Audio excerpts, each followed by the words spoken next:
thanks a lot for having us. This is a super topical issue, all things identity-wise.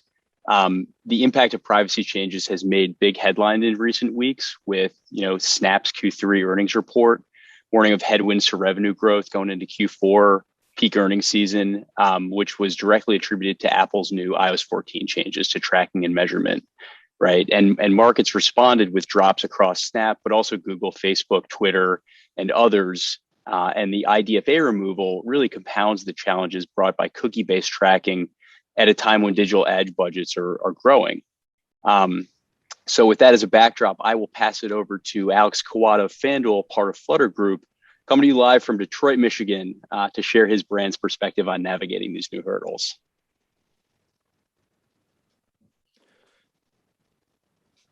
Cool. Thanks, Eli. So yeah, FanDuel is live in sports betting in 11 states right now. We're the biggest online sports betting platform, and it's really been an explosive vertical in the last 3 years ever since legalization. We are really kind of all in on new customer acquisition, trying to optimize digitally to somebody's first time deposit or the first time they place a real money bet. Since we also have products in fantasy sports, casino, horse racing, we have kind of an unfair advantage across audiences to try to sell and then upsell and cross sell. And we were still really looking for some user level attribution solutions, despite things like iOS 14.5. There really was no willingness for kind of us to take our foot off the gas marketing wise in such a competitive space. But we knew we still wanted to be as efficient as possible. And I think the problem is pretty simple, probably well known.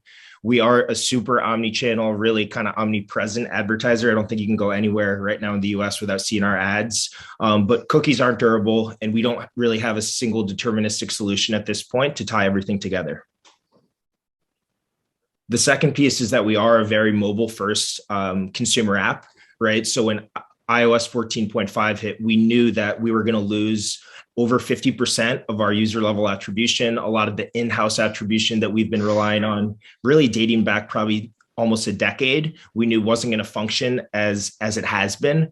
We wanted as many different ways to look at our marketing and measurement as possible, including retaining some user level pieces. So this is why we kind of worked with Flashtalking to build something out. Yeah, so we started by activating FTrack, which is Flashtalking's cookieless tracking solution, to bridge FanDuel's rejected cookies across various consumer ad events. Just for background, FTrack solved the cookie gap with a privacy-friendly probabilistic technology that enables tracking in environments subject to cookie rejection, such as Safari browser and mobile in-app, et cetera. And in contrast to the pure deterministic ID approaches, FTrack really boasts a global footprint north of 1 billion IDs, and delivers that persistent people and household-based signals, which is used exclusively for measurement. So not for audience creation or ad targeting, but really for the measurement use cases. Not only is it accurate when validated against truth sets, but the algorithm has actually increased accuracy over time, even with fewer signals available due to, obviously ongoing browser changes and device changes. And FTrack complies with the local privacy laws and really goes above and beyond, offering a message of notice and choice on every consumer touch point with our privacy shield icon, which many of you may have seen if you've seen Flashtalking ad serve campaigns, which accompanies every single ad. So from there, we used signals observed in the Flashtalking ad server when FanDuel's ads are served, and then onboarded hashed email addresses associated with in-app registrations and conversions from FanDuel's CDP. And then we partnered with our friends at TapAd to connect hash email addresses, the hash email associated with those conversions, back to corresponding FTrack IDs, which had the impression and click engagement that preceded the conversion event in app. So we were able to recreate the full customer journey. And finally, Encore's, which is Flashtalking's advanced analytics platform, was able to analyze each marketing touch point and issue MTA performance across FanDuel's ad buys, all in an anonymized, privacy-forward manner. So in terms of business results, we ran analysis for September, which included the NFL kickoff, which is obviously huge in the States for the business.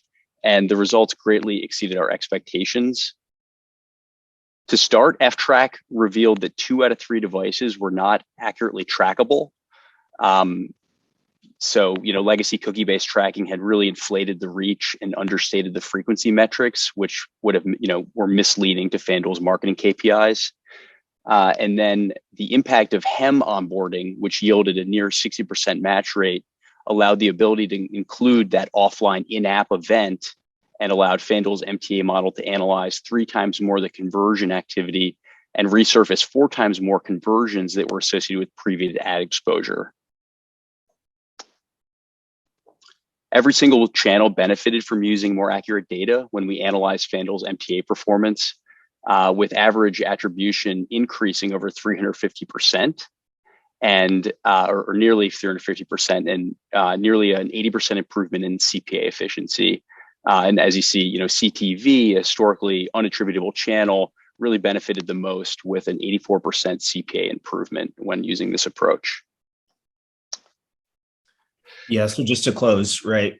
Eli mentioned the CDP. This was a really awesome kind of utilization as we try to start doing more with first party data, right? So taking advantage of the stack we have and then pushing it out to third parties such that they can run analyses. And then we see this as like the first in several analyses that we can do. We want to look at lifetime value. We want to look at cross product and see how people are playing across our apps. And we think we can use the same solution for that.